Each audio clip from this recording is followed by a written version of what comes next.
fine light in the beautiful sea. I chose to be happy. You and I, we're like diamonds in the sky. You're a shooting star, I see, a vision of ecstasy. When you hold me, I'm alive. We're like diamonds in the sky. So hey, what's up YouTube? My own Boontag, or good morning. Hey, today's video I want to talk about Americans or expats getting arrested in the Philippines. How easy it is. Especially I have a arraignment pretrial coming up here in June. I'm going to be booking a flight here in the next 2 weeks. I got to get over there, plus take a vacation with the family. Well, like I said, I've been traveling to the Philippines for about 7 years now, and most recently spent 15 months deep down in the province on Negros Oriental around family. And you know, I've seen a lot of this where first of all, not judging Filipinos, because over here in America we got a lot of bull crap going on too in relationships. And I'll tell you at the end of the video something that happened to me right before I met Dexel. But Filipinos, it's their culture. They're very, very jealous. And that's just something you're going to have to accept. And it's something I'm dealing with. I met a lot of subscribers and I'm in contact with people. Became good friends. And they're dealing with the same thing. You know, first of all, you just got to remember you're kind of like this prize. And a lot of them really love you. And it's just something you're going to have to deal with. You're going to have to deal with it. And me and Dexel's been working on it, and it's getting a lot better. But so anyways, what can happen in the province is, especially if you're a big drinker, and obviously if you're drinking, and I see it down in Dumaguete with some of these expats getting drunk and driving and acting stupid, and I can just imagine if they're down in the province. Drinking causes problems, especially if you drink excess. Well, if you're living down there in your Filipina's house and you're kind of getting wild and maybe you get in a little bit of argument, the family can have you arrested. It basically just put you in jail. They'll put you in jail and they can hold you there for as long as they want. And there won't be any charges. They're just going to hold you there and probably come visit you, bring you food. I've seen it. And it almost happened to me. I just got off the phone with my wife, and like she said that night when I kind of blew a gasket, just for my own safety, but thank God that the police they knew me, you know, because I mean we were involved in the community, and they're like, no, they made a joke, he's too big, he's okay, just let him go to sleep. And but you know, I've seen it happen. This is the biggest thing is, like I said, I'm getting some private messages. There's a lot of people out there that aren't on Facebook. You know, they talk to their Filipino WhatsApp. They're not on social media. And what happens is they're dating a Filipina and they're not even married, or some are married. But let's just say you're dating a Filipina and for quite a while, and you see the jealousy, and they call it tampo or something. It's just kind of like the attitude. They kind of go nuts, just like I can go nuts. You know, I've had my days, you know, especially back in the day and stuff, you know, throwing a saw at work, or God damn it, you hit your finger, or you just get in, you know, that rage or whatever. But and you move. You move away from them. You're still there in the Philippines, and they find out. It's real easy to bring fake charges. They can have you arrested, put in jail, and you're going to be there for a while until you pay money.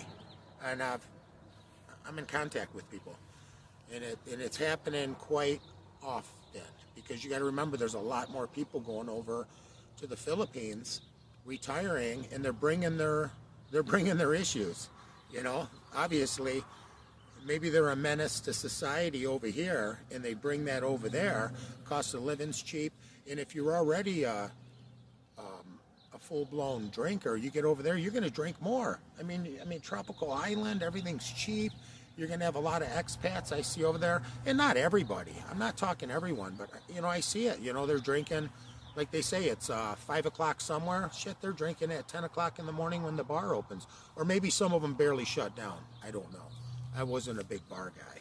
That was one thing with me, is if I was going to drink, I stayed at home, and I like cooking and, you know, making campfires and stuff like that. But it's something to think about. You got to remember, we're over there in a third world country or whatever, Asia. It is about money. It's about money. You know, we're going to see here pretty soon, like I said, I'm going to get excited. Well, I'm not really excited. I mean, I'm getting nervous. You know, I got to go over for an arraignment / pre-trial, it says on there. They postponed it for 3 months. And the thing is with my case, if something happens, the plaintiff and the plaintiff need to go down to the barangay. I wasn't even present. You know, they lied and said that, like, I forget what they said, but everything they wrote out and the witnesses, obviously nobody showed up at the first hearing, and they were trying to make a deal already. They knew they were in trouble because they're lying, but, you know, we'll see what goes on with mine. You know, my attorney says I basically got to go down and plead not guilty. And then what? Is it gonna be 30 days later? So I got to stay down there longer? You know, I got to get back here to Michigan and work. You know, I'm just planning on going down for like 30 days. The kids are out of school. Paul gets to go start college here soon, and I want to take him on a nice vacation. Because, like I said, if any of you have been watching some of the videos, the Philippines, especially if you have a family, I mean, you can vacation all the time. It's cheap down there, very, very cheap. You know, compared to America. I mean, take a family of 5 or 6 to Disneyland. You're talking 12 to 20 grand. You know, I mean, for sure 10 to 12 grand. But so, anyways, you know, I'm not knocking the Philippines. I'm just saying it's a different culture. Their culture, the women are very, very jealous. And it's just something, it's their culture, you know. But the jealousy can be a good thing. They just love you. But if it doesn't work out with that Filipina, if you don't get back to your country or go 3 islands away and she finds out, you're going to be in some shit. I can promise you that, guaranteed. You know, it's kind of funny. About over 7 years ago, you know, the relationships I had here in America never worked out. And by the grace of God, I'm glad they didn't, because I would have never met Dexel, you know. And not all relationships, you know, it's like they're work, you know. And a lot of people, I think, give up. You know, I just got back from Traverse City. I had to go up and live out of a hotel. And if any of you know Traverse City, honestly, it's a beautiful city. There's lots of work up there. It's just, I'm not the person to live out of a hotel. Beautiful hotel. You got the free breakfast. It's not the kind of breakfast I like eating. It is an inconvenience. I didn't have the kitchenette. That's where it was the inconvenience. I didn't get to cook the foods I wanted, you know, so I had to make do. But Traverse City's beautiful. And same thing, I got to deal with my wife, live video. You know, I'm in the hotel room. I end up losing my phone, leaving it at the party store. So I ended up having a couple cocktails with the guys, and they closed down early. And the ride back, I thought I left it in this other person's car because it was cold, and I was kind of whining like, oh man, I got to walk a half a mile. And everyone's nice up there, but I ended up getting my phone returned the next day after work, which was nice. But you know, just having to go the whole night. You sleep and you wake up, and then I had to use one of my employees. They had Facebook, because the one guy didn't have Facebook. Well, 2 of them did it, and then the older guy was like, here, I got a Facebook, so I could connect with Dexel and say, look, I don't have my phone, I lost it, you know. But, you know, right before I met Dexel, the same thing.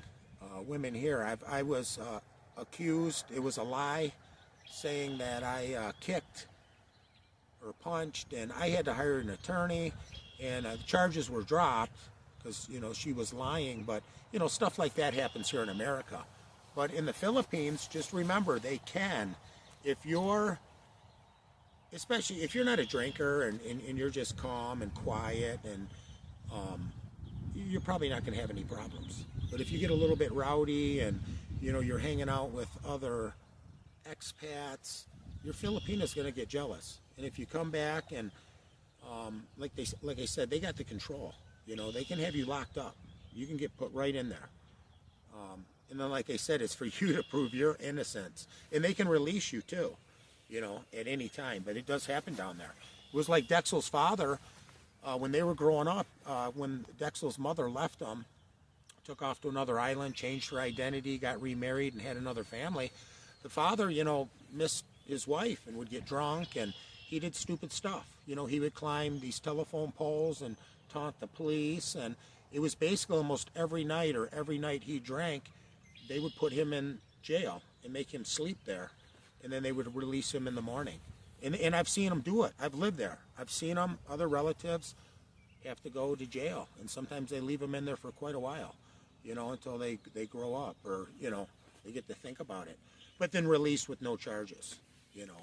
Or you can commit a crime and have charges, and obviously you're going to be in jail. And, you know, with my little court thing going on now too, I already know what's going to happen. It's going to come down to some kind of money, make a deal, drop his charges, you know, and then mine get dropped. You know, it's going to come down to money. But anyways, just something to think about. If you're dealing with a Filipina, the same thing. If you get down there and you're in the bubble and you meet one right away, they're going to cling on you. You might be thinking, oh, this isn't the right one. And if you're hanging with her all day, she's not working, you make her miss her work and you're paying her, and then you don't want to be with her anymore, you're going to have to pay her money, or you're going to go to jail. Something stupid will happen down there. I guarantee it. I've already seen some videos, but I've seen with my own eyes in the province. If you want to act like an ass and do stupid stuff, you're going to go to jail. They can put you in jail. So anyways, something to think about. Stay tuned. Like I said, I'm just glad. I just came in yesterday. Like I said, I was up in Traverse City. I was going to do a blog up there. I probably should have. Beautiful. It's beautiful up there. And you guys know Traverse City, Michigan. We were on the peninsula. Man, is it. I forgot how nice it is up there. Peaceful. Good people. My phone got returned. You know, if I would have lost my phone here or left it at the Speedway, they probably would have thrown it in the trash can. But so anyways, everything seemed to work out. Back at home, sleep in my own bed. So anyway, stay tuned for the next video. And like I said, here about 2 more weeks, I'll be flying back to the Philippines. And we'll see how it goes down there. So thanks for watching.